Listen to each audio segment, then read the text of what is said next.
Will Dallas move up from pick 26 in the 2023 NFL Draft? Who might they be targeting? Could Bijan Robinson be in the cards? Could Jerry Jones pass on him if he's available? Let's talk about it. Okay, hello and welcome to Draft Brothers, a Champions Round podcast. We continue our NFL Draft series with the Dallas Cowboys. I am your host, Jeff Hasley, and I'm joined by my draft brother, Dan Turner. And today's guest is Jordan Tuck. You may know him as J Tuck. He's the host of CFO Sports Talk on Sports Radio 810. And Jordan is going to help us understand what the Cowboys may do in the 2023 NFL Draft. Jordan, it's nice to meet you. Welcome to the show. Yeah, how's it going, fellas, man? Thanks for having me on. I'm excited. So Cowboys got a lot of interesting things to talk about when it comes to this 2023 NFL Draft. So Dan is an Eagles fan. We'll kind of see how that goes. But today, it's all about Dallas. As long as I don't have to hear that theme song, the fight song, I'm perfectly fine. So. All right. Well, how about them Cowboys? How about that? Yeah, we them boys. All right. He's like, nah, all right. This show's gonna get off the rails quick. Let's get to it. Okay, so let's talk about the draft. I mean, Dallas currently has the 26th pick in the draft. Mm-hmm. Is there any chance Jerry Jones decides, you know what, let's move up? I want Bijan Robinson. If not him, who might they be targeting here, Jordan? Yeah, I feel like for this season, the Cowboys are in a good situation coming off a strong offseason with the re-signings that they had and some of the acquisition with Brandon Cooks and also Gilmore. So there really isn't a lot of voids for the Cowboys. So moving on from Ezekiel Elliott, I feel like if Jerry Jones really wants to make that splash, Bijan Robinson is that splash. You get your splash running back. So I feel like if Bijan slides 22-ish, Jerry Jones will consider it because, once again, we lost Ezekiel Elliott, who's one of our top jersey sellers. What's another way to sell those jerseys, but also help with the run game? And what I've been trying to preach on for a lot of Cowboys fans is, are we sure the Cowboys consider Tony Pollard as their future running back, or is he kind of just a bridge guy until they can find the next option? So there's a lot of things to consider at the running back position. So if Bijan is in range, I definitely think the Cowboys will consider maybe moving up to go get him. And then outside of that, right, then the conversation really starts to happen about, what's going to be the other pick possibly. And I'm thinking the Cowboys are leaning towards offensive line. You had Terrence Steele coming off an ACL injury. Tyron Smith is getting a little long in the tooth. You had Tyler Smith, who played phenomenal last year in his rookie campaign, but they moved on from their left guard, Connor McGovern. So it's kind of a hole there because Jerry Jones has stated that they're focusing on the left guard in the draft. So it kind of puts in the perspective possibly the prospect of Steve Avila out of TCU, left guard there to consider. Also, I'm personally high on Anton Harrison Jr. out of Oklahoma, left tackle, phenomenal pass pro guy that you kind of get as a project guy. So if something does happen with Tyron Smith, it gives you that flexibility. So I'm thinking the Cowboys are leaning towards offensive line, but you can't count the tight end position as well. Yeah, and the opportunity and chance to get Bijan Robinson, like you said, replace Zeke as far as your top jersey sales type of guy, bring in people in the seats. You made a lot of moves in the offseason. The fan base is coming back to life. I mean, I could totally see that. I can see that. Yeah, I don't know. Jerry Jones making big renovations to that stadium, so he wants to definitely sell more tickets. So Bijan's definitely going to do that. Dan, what do you think about Dak Prescott? I mean, I personally like Dak Prescott because he never, gets the job done. But a little dig in there. I'm sorry. That's about the most you'll get from him, though. That's it. Yeah, that's it. All right, that's the most. But speaking of Dak and the quarterback position as a whole, do you think there's any chance that the Cowboys, take this year to draft a developmental QB to sit behind Dak and eventually take over?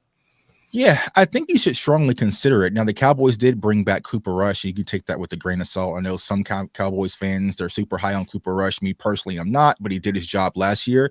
But you also have to consider where we are as far as Dak's contract is concerned. So next year, he's due about $59 million. So if you're not able to get an extension done, negotiations could dwindle on and make it an uglier situation. So I think the Cowboys should strongly consider maybe day 2 or maybe day 3. It really depends, right, on the prospects that's available to maybe get that developing quarterback. I know we're starting to hear a lot about Hendon Hooker out of University of Tennessee, but a guy that I'm extremely high on that you're not hearing a lot of talk about is Clayton Tune, quarterback out of University of Houston. I mean, he threw for 4,000 yards last year, 40 touchdowns, 10 interceptions. So he kind of gives me a Brock Purdy-ish feel. So if he's there day 3, why not take a flight on this guy, sit him behind Dak, let him learn Cooper Rush, and then if something happens with Dak Prescott, you might have your future quarterback at the Cowboys. But I think they're going to get a deal done with Dak.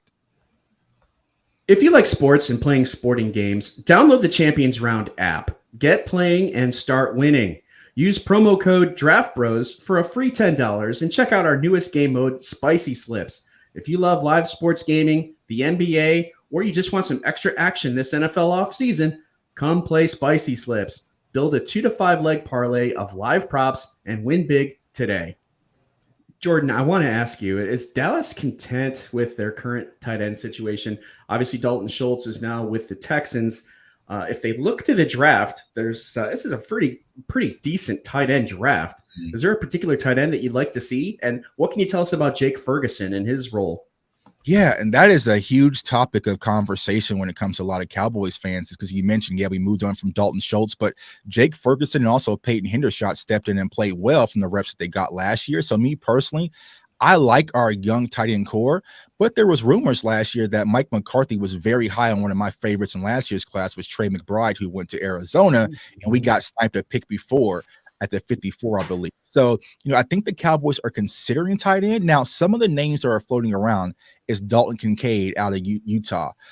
He's more of your wide receiver guy that can stretch the field. He can do a lot of things, and we are shifting to more of a West Coast approach now under Mike McCarthy versus Kellen Moore. So you want a guy that can kind of catch and run and create in space. Dalton Kincaid definitely gives you that opportunity, but he's almost 24 years old, so do you want to risk a first-round draft pick on an older prospect? Remains to be unseen. Another name you're hearing a lot of Cowboys fans talk about is Darnell Washington, the super freak out of Georgia. Now, even though he's unproven from just a wide receiver standpoint, only had about 40 targets in his entire career, just the freak athleticism, being 6'7" and almost like 260 something pounds and coming downhill is hard to pass on him. Plus, he's a phenomenal pass blocker and run blocker as well. So he's kind of like an added tackle to your offensive line. But me personally, I like Sam Laporta, tight end out of the University of Iowa, a day 2 prospect who I think the Cowboys should consider to bring in because he's more balanced. He can do things in space. He has strong hands. He can also block. And so he kind of fits that Cowboys mold. But me personally, I like what the Cowboys already have in house. Well, it's a good tight end draft, so who knows? So speaking of offensive weaponry, you signed Brandon Cooks, so you got CeeDee Lamb. Michael Gallup's going to be another year removed from his injury, so you got kind of the top 3 guys kind of solidified there. So you drafted Jalen Tolbert last year out of South Alabama. Do you expect him to contribute at all this year? And if not, do you see yourself taking a receiver in the draft? I'll say I hope so. And the reason why didn't look good. I'm sorry. Well, the reason why is because I was one of the first people in the Cowboys community who found Jalen Tolbert, and I dropped a film session on him early. So Cowboys fans have kind of just held me to the fire when it comes to Jalen Tolbert. But I feel like everything was there from just an athletic standpoint. I feel like the mental aspect, how complicated our offense was last year under Kellen Moore, really tripped up Jalen Tolbert. And he even said that himself at the Senior Bowl when he did an interview with the DallasCowboys.com. So I feel like Mike McCarthy, going back to traditional West Coast, he's mentioned a few things that kind of stood out. He wants to simplify the offense and also just play with more tempo. And I feel like that fits Jalen Tolbert a lot better.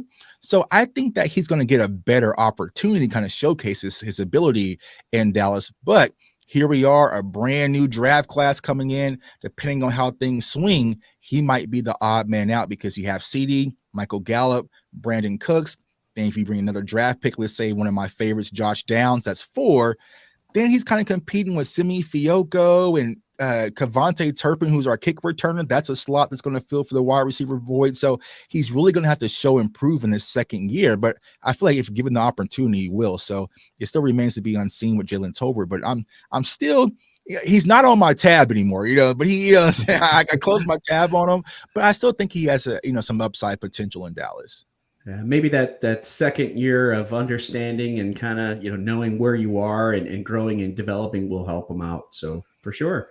Yeah. All right. So now this comes to our time in the show where our segment called One Quick Question. It's a yes or no answer. Brandon Cooks, he's got 5 top 20 fantasy finishes in his 9-year career. Will he finish in the top 20 in 2023? I'll start with you first, Jordan. Yes. Ooh, all right. Dan? No. No, and I say no as well. Unfortunately, I'd love to see him do it. It's going to be hard to have 2 top 20 type of wide receivers there in Dallas, I think. But your thoughts on that? You're kind of looking at me like, well, no, maybe not. Well, the only reason why I say that, because if you go back to the 2021 year, you had Dak Prescott with Amari Cooper and CeeDee Lamb, and you almost had 2,000-yard wide receivers. I know Amari was out with kind of COVID and different things like that. So it's like I feel like he's capable of having 2,000-yard wide receivers. And with the explosiveness that Brandon Cooks, if healthy, should bring to our offense, I feel like he's going to get a lot of opportunity and space to really create. So I'm expecting a big year from Brandon Cooks. So I got him pretty much over 1,000 yards next year. So that's why I said yes. All right. Gotcha. Dan, any additional questions for Jordan? This isn't more going towards the defensive side of the ball. This is kind of off the cuff. Do you think the Cowboys do anything on the defensive line in the draft, maybe in the middle rounds? I know that's a key point. You guys weren't fantastic against the run last year. Do you think they do anything in the draft to shore that up? Well, yeah. So that was another conversation, speaking at 26, about maybe drafting defensive tackle, whether that's Kansas or Mozzie Smith out of Michigan. But we just signed our big nose tackle a second ago in Jonathan Hankins. So that's a big acquisition there. So we kind of shore up the run game a little bit. So if I'm going defense, I'm probably considering the linebacker core. Our linebacker room is a little bit weak because you have Leighton Vander Esch, Damone Clark, who we drafted last year, but he's still kind of red, Jabril Cox.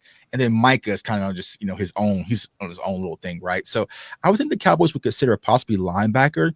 We have a lot of edge rushers kind of in the wing with Sam Williams, who we drafted last year. So maybe they can consider edge rusher. But as far as a defensive tackle, I think they might go middle round just because Dan Quinn likes that. But as far as early second round or first round, I think that's out of the window now with the Jonathan Hankins acquisition. All right. We've been talking with Jordan Tuck. He's host of the CFO Sports Talk on Sports Radio 810. And Jordan, I just want to say thanks for coming on. And we appreciate you sharing your thoughts and insights on Dallas, on the Cowboys. Be sure you're following Jordan for all things Cowboys. His Twitter handle is @JTuck151. And everyone, thank you very much for your support. Please do us a favor. If you like the show, give us a like, a subscribe, a comment. Tell us what you think, where you think Dallas might go in the draft, why you think Dan is being rude to our guest, that kind of thing. all that stuff really does help out our channel. So I'll take it. Exactly. So thank you for that. And don't forget to download the Champions Round app and use the free $10 bonus code.